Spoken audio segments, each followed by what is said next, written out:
afternoon. Have you missed us? This is really bad to start this off this way with a knife, right? Well, welcome to Take Home Tuesday at 2, live from Hen and Chick Studio here in Conrad, Iowa.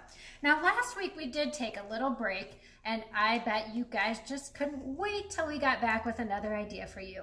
And today I do have an idea that it does involve a knife, but it is safe, I promise you. And so, we are coming the first week in January in Iowa. It's a little chilly out. We did have some snow. And as we are kind of cleaning up after Christmas, which, by the way, I do hope you had a good Christmas and a holiday season.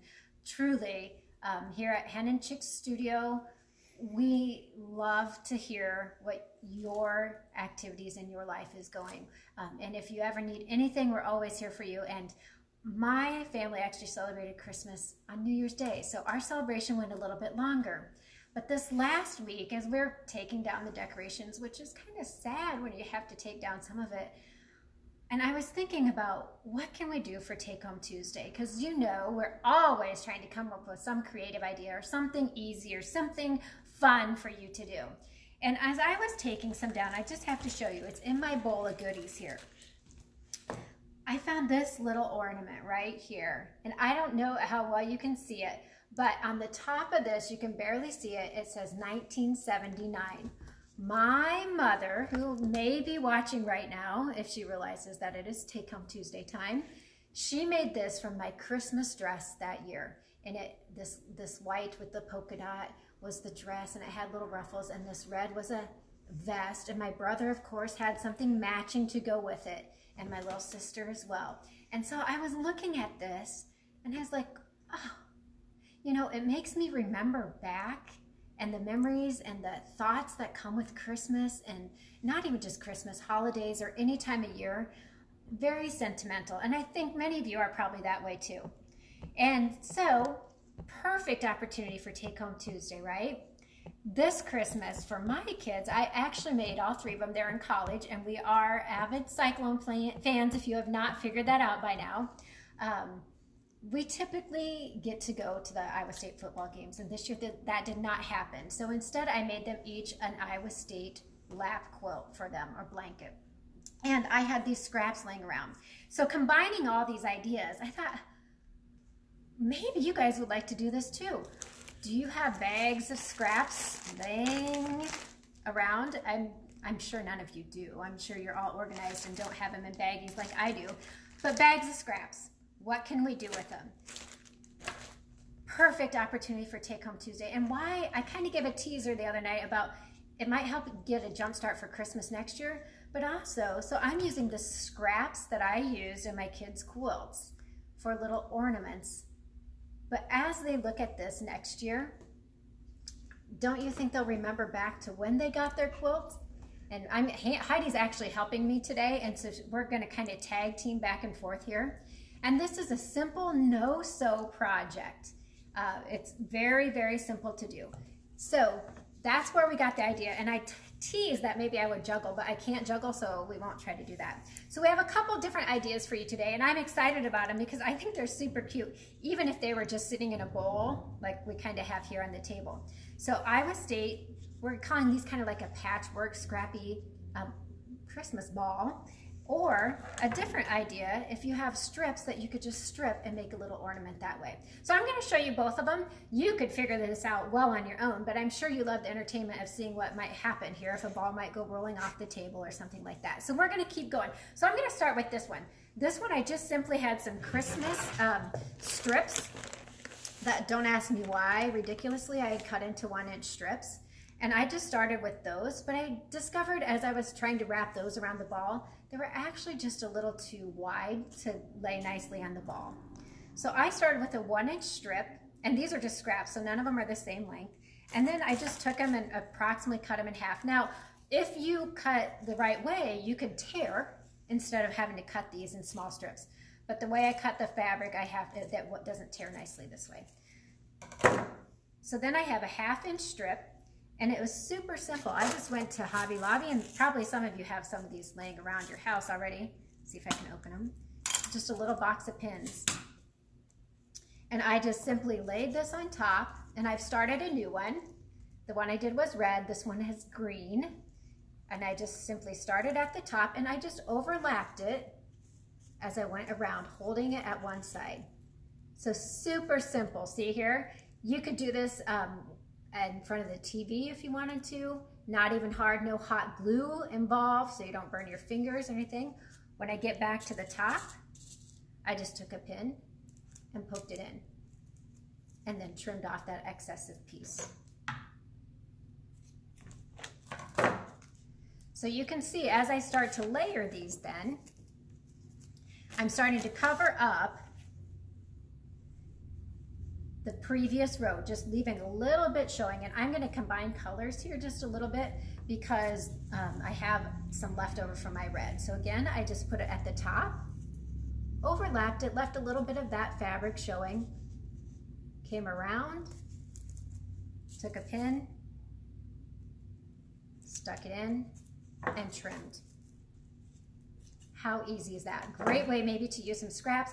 Even if it wasn't Christmas, you could do this with, well, obviously I did Iowa State, but even if you made a baby quilt for somebody and you had some scraps, what a great way to make a little keepsake of some of your scraps from that quilt, or a memory item. Maybe it's grandma or grandpa's old farm shirt that they used and they passed away. A great way to share just the memory and the love of, as you pull it out, you can remember what happened. So these are just some ideas. So that's all I did. Literally with that was just wrapped it around.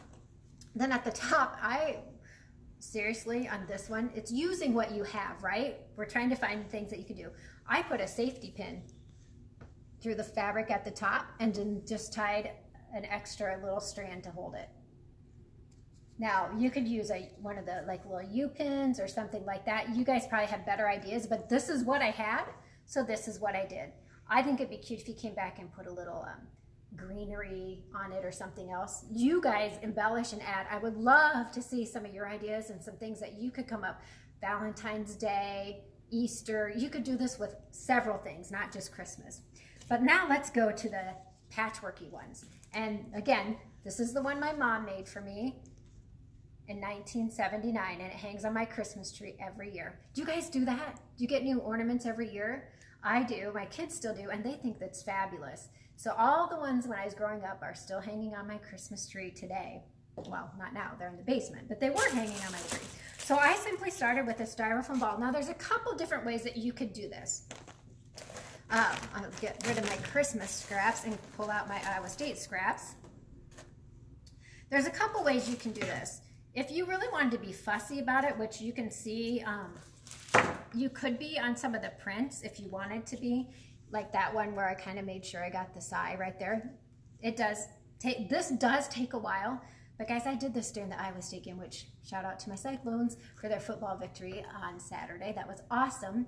But I just did this while I was watching the game, and it was fun. It gave me something to do. It was a really nice thing and way to use my scraps. So I'm going to come in and I started making another extra one, which, here it is. So I have some that's already poked in. This is why I had the knife. Now you could use something different, like I actually have one of the little skewers that you could use because we're just tucking the fabric down in here. What I have found that works better, and truly it's a personal preference, you could simply lay your scrap of fabric and push it in with the knife. But what I have found works best, or I like to do, actually I'm going to cut this just a little bit smaller,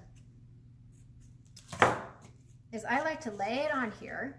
And since I've already started it, I already have a couple lines to go by. So I need to overlap it just a bit.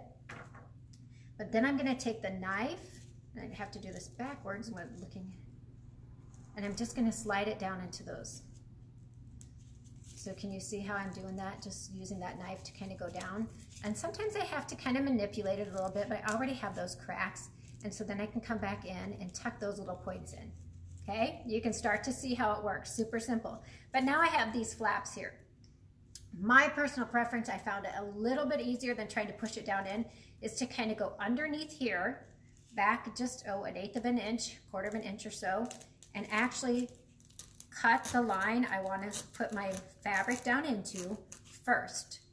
So I'm kind of just taking my knife and going underneath that piece of fabric and laying the line down where I can see. It's much easier when it's laying down, not holding in the air.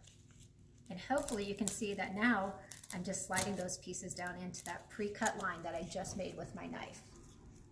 Okay, you could do it without pre-cutting it. I just found that it does work a little bit better if you pre-cut it first. So let's do it one more time so you can see what it might look like. Let's see if I can find a different Iowa Street. So again, it doesn't have to be any certain size. It could be any size. It could be little, it can be big. You could do super duper long ones. I just like to find a spot. There I have a line I'm already going on, so I'm actually going to come back and cut a second line first so I can start this, slide it down in there. Now, if I wanted to, I could use a skewer to poke it down in there or whatever. You might have a different idea that works better for you. And I'm just coming back and poking it in. Now I'm to the edge over here, so I'm cutting another line. And then I'm just sliding it down into the ball. So you can see this isn't a perfect project right now. The nice thing about it is you can't really mess it up too bad. It does take time. It's not going to be a 2-minute project. It does take time, and if you're picky like me, like right now, this little corner isn't going in, and there we go. It's not super fast, but I think the end result is something that is really cute and another keepsake that you could add in, a good way to use up more of your little scraps if you wanted to. Again, we had the one where you just took strips and wrapped around. On this one, to finish it, I have to show you. For the topper on this, literally, it is, and I have one in here, pardon me, a paper clip. So I'll take this one, a paper clip, I just unwound it at the bottom, and literally I just stuck it down in to one of my pre-cuts. And now I have a little holder. Can you see it? So now I can hang it if I wanted to. I could put a ribbon on it. I can just put a tree, like the little ornament holder like was on this one. So again, using what you have and being creative with what you have, giving you ideas of something, even if you don't want to do it now, that you can refer back to later. And now, speaking of referring back to later, maybe this is the first time you have joined us on Take Home Tuesday at 2 from Hen and Chick Studio. We have our past episodes available on our website. So henandchickstudio.com, if you go over to the inspiration tab, which is about 3/4 of the way over on the top to the right, underneath that is Take Home Tuesday. Click on that and you will find all of our episodes of Take Home Tuesday. So we hope that we hear from you. We want to see what you're doing with your projects. Let us know if you like it. Let us know if you'd like to see anything or have any ideas, or give us a challenge. Some days we like challenges too. So until next week, we'll be back at Take Home Tuesday at 2. Guess what? At 2. So we'll see you then. Have fun and be creative.